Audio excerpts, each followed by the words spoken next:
Good morning students. आज हम FSM का नया चैप्टर शुरू करेंगे, वो है डेरिवेटिव्स। देखिए क्या है, डेरिवेटिव्स जो है एक फाइनेंशियल इंस्ट्रूमेंट्स होते हैं डेरिवेटिव्स, जो कि दो बेसिक एक्टिविटीज़ में यूज़ किए जाते हैं। वो है क्या, रिस्क मैनेजमेंट के लिए और फाइनेंशियल स्पेकुलेशन के लिए। स्पेकुलेशन से जैसे स्पेकुलेशन करते हैं हम, तो हम ये आइडिया लगाते हैं कि भाई कल अगर फ्यूचर में मान लो प्राइसेस बढ़ेंगे या कम होंगे, तो हम उसके बेसिस पर हमें जो लगता है ना कि भाई मान लो फ्यूचर में प्राइसेस बढ़ने का लगता है हमें, तो हम उसी हिसाब से डेरिवेटिव्स परचेज करेंगे, और अगर हमें लगता है कम होंगे तो उस हिसाब से। तो फाइनेंशियल स्पेकुलेशन के लिए और रिस्क मैनेजमेंट के लिए हम जो है डेरिवेटिव्स का इस्तेमाल करते हैं। डेरिवेटिव्स होते, अब हम ये तो कह रहे हैं कि फाइनेंशियल इंस्ट्रूमेंट्स होते हैं। अब फाइनेंशियल इंस्ट्रूमेंट्स तो जैसे शेयर्स भी होते हैं, तो फिर डेरिवेटिव्स की क्या ज़रूरत है, या इसका क्या मतलब है फिर अलग से। देखिए क्या है, डेरिवेटिव्स वो फाइनेंशियल इंस्ट्रूमेंट्स होते हैं जो कि अपनी वैल्यू को किसी और एसेट की वैल्यू से डिराइव करते हैं। ठीक है, अब ये समझना ज़रूरी है यहाँ पर कि अब ये एसेट की जो हम बात करें, तो ये एसेट कौन सी है जहाँ से ये वैल्यू डिराइव करता है। ये तो मैं पहले भी आपको कई बार पढ़ा चुकी हूँ, बता चुकी हूँ डेरिवेटिव्स के बारे में, कि डेरिवेटिव्स का मतलब यही है कि जो अपनी वैल्यू को कहीं और से डिराइव करे। ठीक है, अब जो एसेट की बात आ रही है ना, ये किसी और एसेट से डिराइव करेगा। तो ये जो एसेट की बात आ रही है, ये कौन सी एसेट हो सकती हैं। देखो क्या है, एसेट जो है हमारी बेसिकली दो तरह की होती है। एक होती है रियल एसेट्स और दूसरी होती है फाइनेंशियल एसेट्स। रियल एसेट कौन सी होती है, जिनकी अपनी खुद की वैल्यू होती है। जैसे कि टेबल है, तो उसमें लकड़ी जो लगी है, उसमें जो कीलें लगी हैं, या जो कुछ भी मतलब उसमें लगा है, उसकी टोटल वैल्यू उसकी वैल्यू है। ठीक है, तो यानी कि उसी में है, फिजिकली उसको हम देख सकते हैं, तो वो होती है हमारी रियल एसेट। ठीक है, इसके बाद है हमारी फाइनेंशियल एसेट। फाइनेंशियल एसेट कौन सी होती है, अब देखो शेयर की अगर हम बात करें तो फाइनेंशियल एसेट है शेयर। कैसे है, क्योंकि उस कागज़ के टुकड़े की अपने आप में कोई वैल्यू नहीं है, लेकिन वो क्योंकि क्लेम है किसी और जो है कंपनी के एसेट्स पर लगा लो आप, तो इस वजह से क्या है, वो हमारी एसेट है। ठीक है, तो ये फाइनेंशियल एसेट्स क्या होती हैं, ये क्लेम होती हैं किसी दूसरी एसेट के ऊपर। तो ये जो है, जो दूसरी एसेट है, अब वो फाइनेंशियल एसेट भी हो सकती है। ठीक है, इसीलिए जो है हमारे डेरिवेटिव भी क्या है, फाइनेंशियल इंस्ट्रूमेंट्स हैं।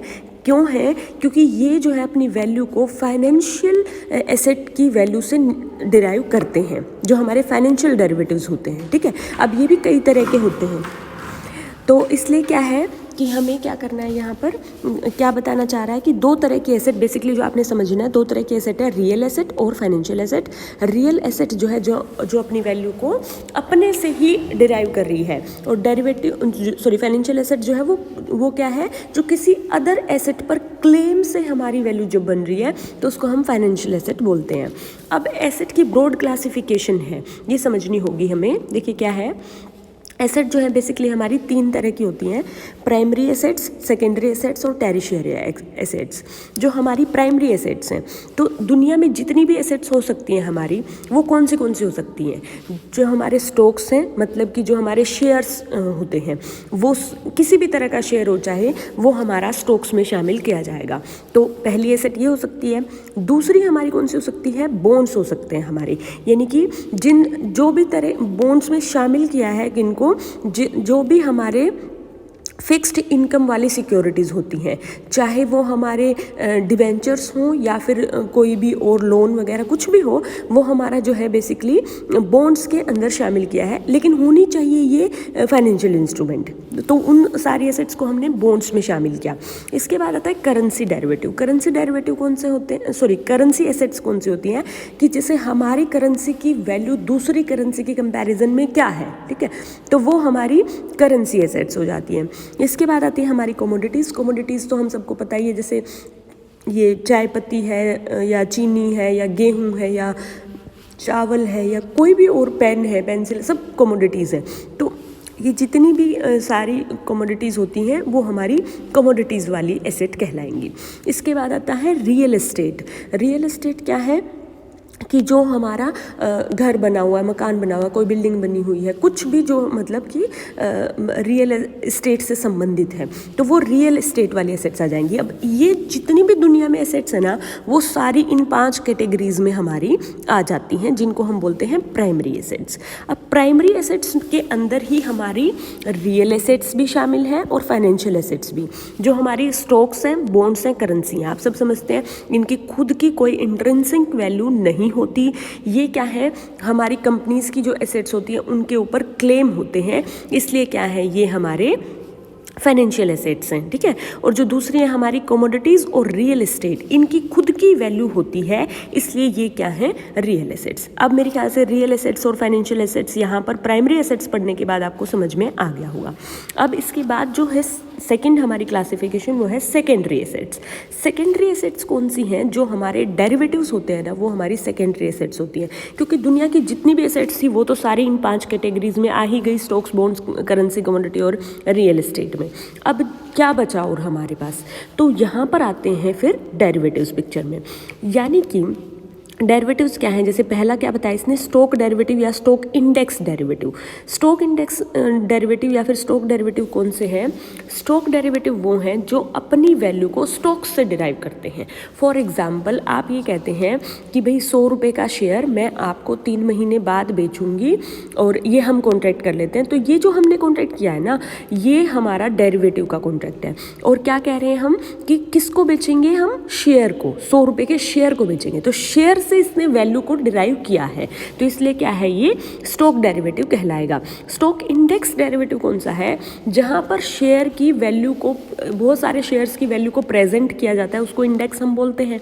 तो अब यहाँ पर जो उस इंडेक्स से, ओवरऑल इंडेक्स से जो अपनी वैल्यू को डिराइव करता है, उसको बोलते हैं स्टॉक इंडेक्स डेरिवेटिव्स, ठीक है। इसके बाद नेक्स्ट जो डेरिवेटिव वो है फिक्स्ड इनकम डेरिवेटिव। क्योंकि हमने फिक्स्ड इनकम वाली सारी एसेट्स बॉन्ड्स के अंदर डाल दी थी, तो इसलिए यहाँ से इन सभी एसेट्स से जो अपनी वैल्यू को डिराइव करेंगे वो क्या कहलाएंगे, फिक्स्ड इनकम डेरिवेटिव्स कहलाएंगे, ठीक है।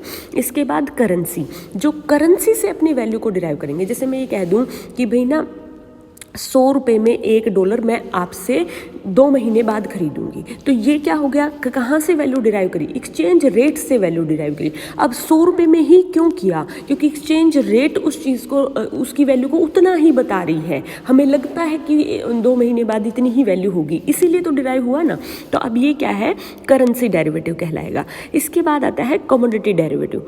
कमोडिटी डेरिवेटिव कौन से हैं, जो अपनी वैल्यू को कमोडिटी से डिराइव करते हैं। फॉर एग्जाम्पल मैंने ये कहा कि मैं आपसे 10 किलो चावल 1 महीने बाद इतने रुपए में लूँगी, तो ये कॉन्ट्रैक्ट हमने कर लिया। तो ये क्या है, कमोडिटी खरीदने का डेरिवेटिव का कॉन्ट्रैक्ट हमने किया है, तो इसको क्या बोलेंगे हम, कमोडिटी डेरिवेटिव। फिर आता है हमारा लास्ट जो पॉइंट है वो आता है मॉर्गेज डेरिवेटिव या क्रेडिट डेरिवेटिव।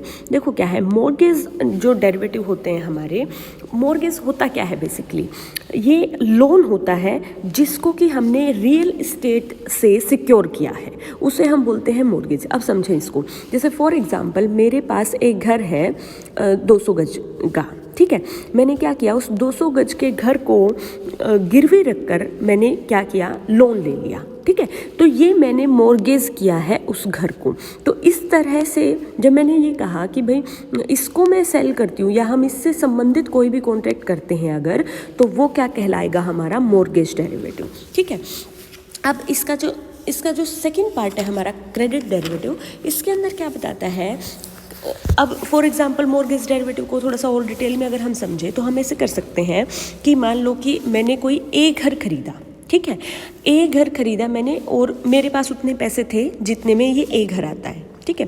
फिर क्या हुआ, मैंने एक घर को मैंने सिक्योरिटी पर रखकर, जो कि मेरा ही था, उसको मैंने सिक्योरिटी पर रखकर क्या किया, बी घर जो है खरीदने के लिए मैंने लोन ले लिया।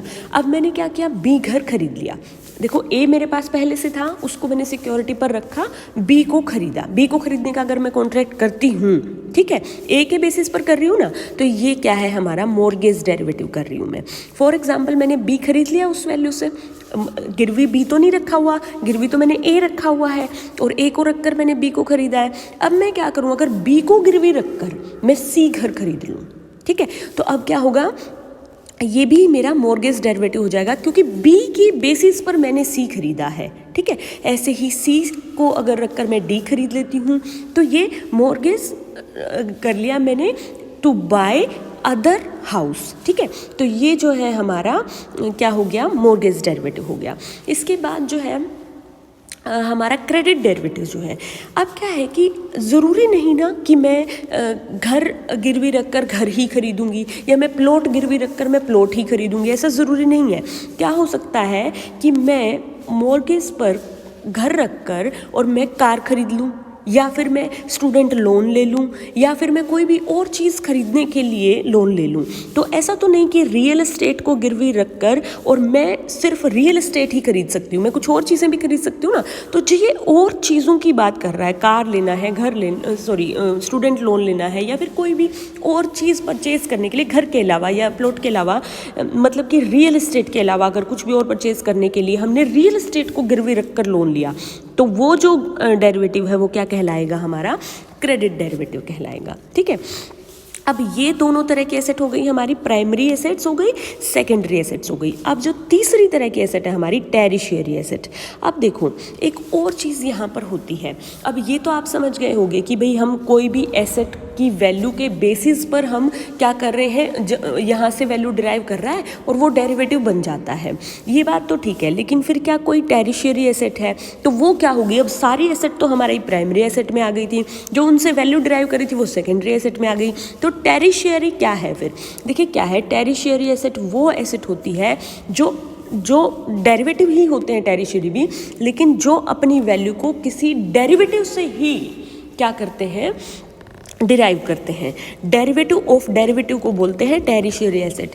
फॉर एग्जांपल आपने क्या किया कि शेयर खरीदने के लिए आपने जो है कॉन्ट्रैक्ट कर लिया कि भाई मैं आपसे फ्यूचर में 2 महीने बाद ये 100 रुपये का शेयर मैं खरीदूंगी, ठीक है। फिर आपने क्या किया कि जो ये कॉन्ट्रैक्ट किया था ना, यही किसी और को बेच दिया आपने। तो उस जो ये बेचा है आपने, जिसने भी वो खरीदी हो, इस कॉन्ट्रैक्ट ने जो बेचने के बाद बेच दिया है, ऑप्शन कर लिया मान लो आपने उसका, तो यहाँ पर क्या है कि आप क्या कर रहे हो, डेरिवेटिव को बेच रहे हो। तो ये अपनी वैल्यू को कहाँ से ड्राइव कर रहा है, उस डेरिवेटिव से ड्राइव कर रहा है ना। तो derivative of derivative is called tertiary asset. अब इसको ना जब हम टाइप्स ऑफ डेरिवेटिव पढ़ेंगे ना, जब आप और अच्छे से समझ जाओगे कि कैसे फ्यूचर का ऑप्शन हमने खरीदा, क्योंकि फ्यूचर और ऑप्शन समझ में आना चाहिए आपको उसके लिए, तब समझ में आ जाएगा ये, ठीक है। तो आज के लिए इतना ही काफ़ी है, ये आप एक बारी ज़रूर ध्यान से सुन लेना वीडियो।